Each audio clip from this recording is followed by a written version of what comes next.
Então estamos aí com mais uma videoaula e dessa vez com a presença dos meus professores que fizeram o curso de padrões e técnicas de avaliação, que desde o curso nós continuamos juntos. E hoje eles estão aqui comigo. Glúteo no espaldar, ou seja lá qual o nome que as pessoas costumam dar a esse exercício.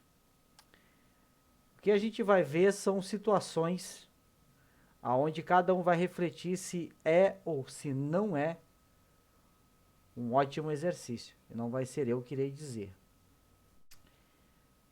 Primeira coisa que tem que analisar, e eu já falei nas outras aulas, o que é que a gente tem que analisar quando a gente vai falar de um exercício? Primeira coisa que a gente analisa.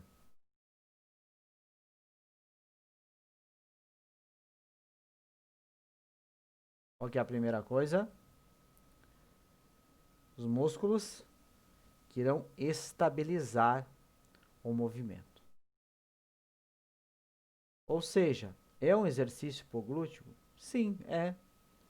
Mas o quão eficiente ele vai ser vai depender da musculatura estabilizadora. E aqui em especial, um grupo ou uma região deverá ser muito, extremamente estabilizada. Tem colinha na tela. Qual que é essa região? A nossa querida e amada pelve. Bom, se a pelve tem que estar devidamente estabilizada, a primeira coisa que já deveria estar passando neste exato momento pela cabeça é que não seria um exercício para quem está iniciando. Esse é o primeiro ponto. Por que que não é um exercício para quem está iniciando? Porque nós já vimos, sabemos e vemos que 99,99% das pessoas não tem a pelve estabilizada porque não tem glúteo, tem uma uva. E esse é um exercício que existe uma estabilização extrema da pelve. Então, se você não consegue estabilizar a pelve para andar, eu já expliquei na videoaula anterior, se você não viu, vai lá e veja, que você precisa uma sequência de ativação para estabilizar o simples fato de você andar entre glúteo mínimo, glúteo médio, quadrado lombar e oblíquos, para que você possa dar o passo sem que a pelve caia. Agora imagina você então, se você já tem a pelve caindo, se você já anda rebolando e você vai fazer um exercício dessa altura. Você poderia até fazer um teste, se você fosse tão preocupado assim, fazer uma simples passada no solo, um agachamento alternado para trás, que eu também já falei sobre ele, e ver o que acontece com a sua pelve. Aqui está alguns exemplos do que vai acontecer com a sua pelve.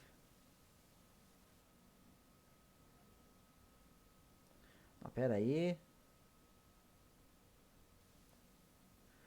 Já na subida do banco, você nem precisaria fazer o exercício para já ver que na altura do banco já deu ruim. A pelve já caiu, já desabou. Se a gente olhar a nossa figurinha aqui em cima, a gente já consegue visualizar melhor pelo desenho colorido, que facilita a vida, o que vai acontecer com a pelve. Se isso aconteceu com a pelve, o que acontece com a coluna?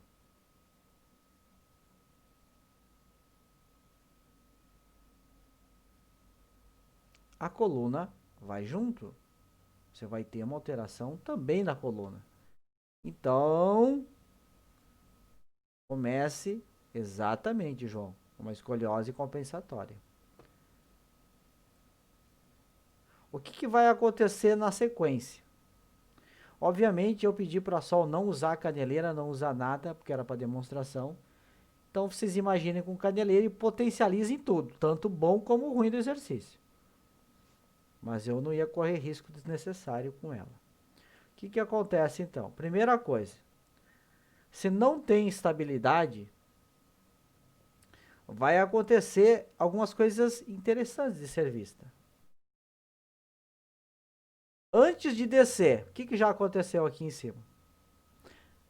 Novamente, a pelve já está desabada, a coluna já fez uma curvatura, já desequilibrou tudo. Nós já vimos, nós já falamos que tudo que começa errado termina pior. Mas ok. A perna está descendo paralela ao eixo ou ela já deslocou para dentro?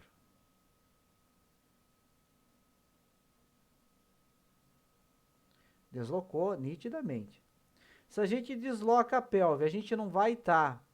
Se a gente vai com a perna para dentro do eixo, a gente já não vai estar aumentando o ângulo Q também? Eu aumento o ângulo Q, o que acontece com a minha pelve?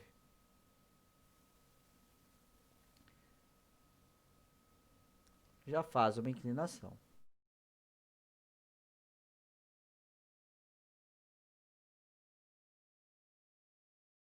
O que está acontecendo com esse pé e com esse joelho que está apoiado?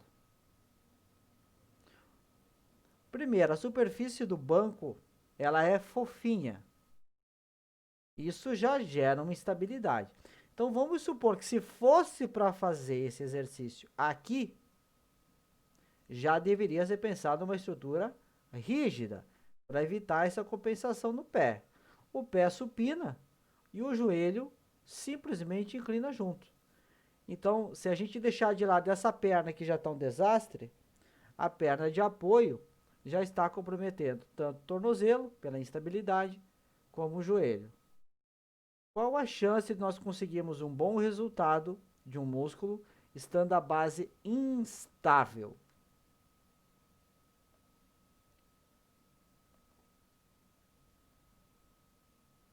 Quase zero, ou nenhuma, vamos assim dizer. Mas para não sermos extremistas e alarmistas, vamos dizer muito pouco.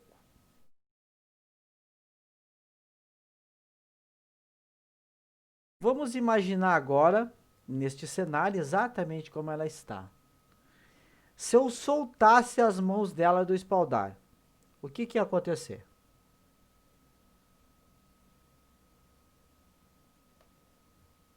Obviamente, ela ia despencar. Ela ia cair. Se nós pararmos e pensar agora, então quais são os músculos, além do glúteo, que na verdade, por essa instabilidade da pelve, ele praticamente nada está fazendo, quais músculos a gente estaria usando nesse exercício? Braços, quadríceps, bíceps femoral e até mesmo o dorsal. Se você botar muita carga aí, você vai fazer quase uma remada, porque você para puxar a perna, você vai puxar o braço junto. Você vai fazer quase uma remada. O que mais que eu tenho aqui envolvido no movimento? A gente nem falou da estabilização do reto abdômen, a gente não falou paravertebral, a gente não falou sobre oblíquos, a gente não falou sobre cintura escapular. A gente só está falando do glúteo. Mas nós já vimos, em muitos cenários, que os paravertebrais também estão sofrendo muitas alterações. E nesse caso em específico, eles não vão conseguir fazer o papel deles, que é estabilizar a coluna. Então, além de todos esses músculos envolvidos, quadríceps, posterior de coxa, braço, cintura escapular, a coluna não está sendo estabilizada pelo sequenciamento de ativação de reto abdominal, transverso do abdômen e multífidos, que são os músculos internos, Os músculos mais profundos que estabilizam a coluna. E o que a gente não está vendo aqui, que vai ter que fazer uma força sobre-humana e não vai ser bem sucedido em estabilizar.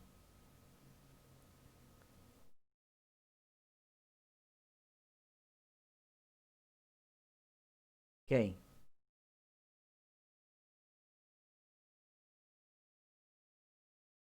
OOGGPQ. Está aqui na nossa colinha. Ninguém pensa nesses músculos. Ninguém olha para eles. E aí começa então as pseudoafirmações, que é um ótimo exercício. Mas não vamos só denegrir o exercício. Vamos tentar analisar com uma outra visão. Com muito esforço e muita concentração, vamos tentar imaginar um cenário onde a execução está em um padrão, digamos assim, aceitável. Então, do outro lado, mesmo ela fazendo muita força para estabilizar, observe que ela não está tocando o solo. Lembrando que na hora as pessoas pisam com força no solo, e isso gera um impacto muito grande sobre o joelho, que irradia ascendentemente. Mesmo ela fazendo muita força, ainda há uma tendência ao quê? A ela jogar a sobrecarga para cima da perna que está no banco e no braço que está apoiado na perna contra a lateral do movimento. Mesmo ela tentando estabilizar. Isso que ela só está com o peso corporal.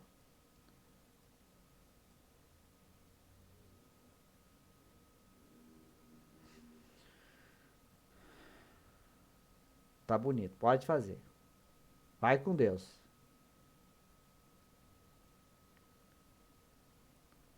Então, olha o alinhamento dessa pelve, que ela está controlando, tá? E olhe o alinhamento dessa pelve, que é o cenário mais comum que nós vemos. Vou tentar parar igual. Olha a diferença de uma pelve para outra. Exatamente, João. As barras já servem como referência. Elas já estão mostrando exatamente as inclinações e alinhamentos.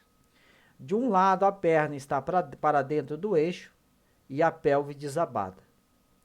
Do outro lado, a pelve está equilibrada, num padrão aceitável, e a perna no mesmo eixo, nem para dentro e nem para fora. Teríamos aqui então uma situação de equilíbrio. Mas a mesma coisa que acontece aqui, agora vai acontecer aqui também, mesmo com o padrão certo, que vai ser o quê? O uso, aqui no vídeo 2, que é o correto, nós vamos ter ainda o uso do quê? Os mesmos músculos, quadríceps, posterior de coxa, braços, abdômen, paravertebrais, oblíquos e etc. Mudou alguma coisa daqui para cá? A estabilidade. No vídeo 1, completamente torta, desalinhada, desequilibrada. No vídeo 2, alinhada, estabilizada, equilibrada. Mas a força no braço continua. E quanto mais sobrecarga pôr de caneleira, maior vai ser a força do braço. Se você vai ter glúteo fazendo esse exercício, eu não sei. Mas que seu braço vai inchar, com certeza vai. Vai ficar com o braço bem bonito no exercício que deveria ser para o glúteo. Lembrando que aqui no vídeo 1, se nós imaginarmos que o glúteo não está ativo, está uma bunda, um bumbum, esse trabalho sobre os músculos auxiliares é ainda maior. E o trabalho de estabilização é ainda maior. Mas que estabilização que ela está tendo aqui? Nenhuma. Alguém vai ter que pagar esse preço. Alguém vai ter que pagar a conta no final do expediente. Pode ser a lombar, pode ser o quadril, pode ser qualquer coisa. Alguém vai ter que pagar essa conta. No vídeo 2, por mais que ela está com o glúteo devidamente ativo, ainda assim a sobrecarga sobre coxa e braço permanece a mesma. O que vai aliviar aqui um pouco mais é que ela já está estável, então os mecanismos de estabilização irão comprometer menos o sistema articular dela. Agora, se eu vou ou não falar da eficiência desse exercício, eu prefiro acreditar mais e prescrever com mais segurança para o meu cliente que tiver condição de executar, por exemplo, um agachamento búlgaro. É um ótimo exercício, desde que meu aluno esteja em condições de executar, que é o que a gente já falou várias vezes. Se não for agachamento búlgaro, um agachamento alternado para trás. Professor, eu faço agachamento alternado para trás e eu sinto minha lombar. Imagina fazer isso aqui, então, pendurada no espaldar com banco de 4 metros de altura. Tá, então eu vou tirar esse banco e vou botar um step. Vai melhorar? Vai. Você talvez não vá com a tua pelve desandar desse ponto, mas a sua força de braço vai continuar a mesma. Então, para que não fazer uma passada, um agachamento alternado para trás ou um búlgaro? E eu volto a lembrar, este mesmo exercício, ele também é feito em um outro aparelho que não é para ele, que se chama Graviton. Aí vem a pergunta que não quer calar: para que serve o espaldar? Exato, João. Para que serve o espaldar? Para alongar. Para que serve o Graviton? Fazer remada, fazer puxada, ou melhor, remada não, puxada, fazer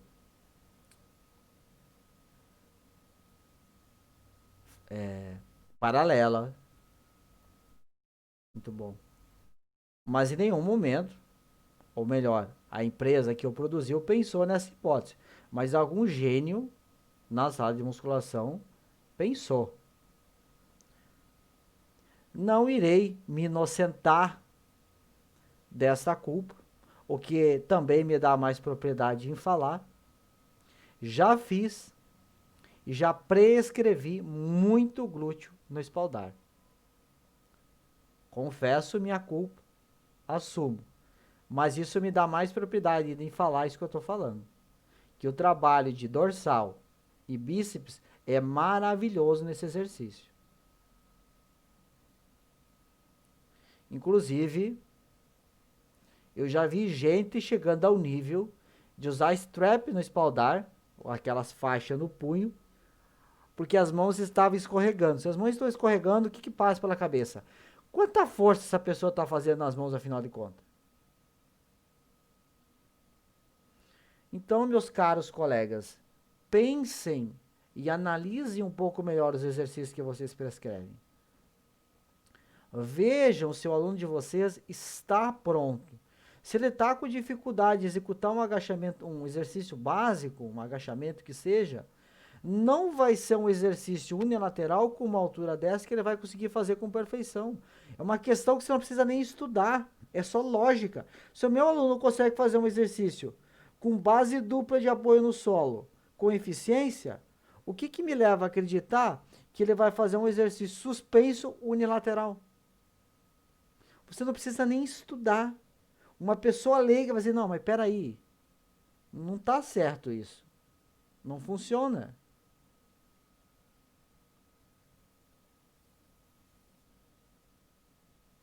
Então não estou dizendo e nem condenando quem prescreve. Eu estou pedindo que quem prescreve analise. Para mim ter estabilidade de quadril, a gente já viu o que eu preciso, estabilidade da pelve. Eu preciso de um glúteo médio muito forte. Não só ele, eu preciso de um equilíbrio entre rotador interno e rotador externo.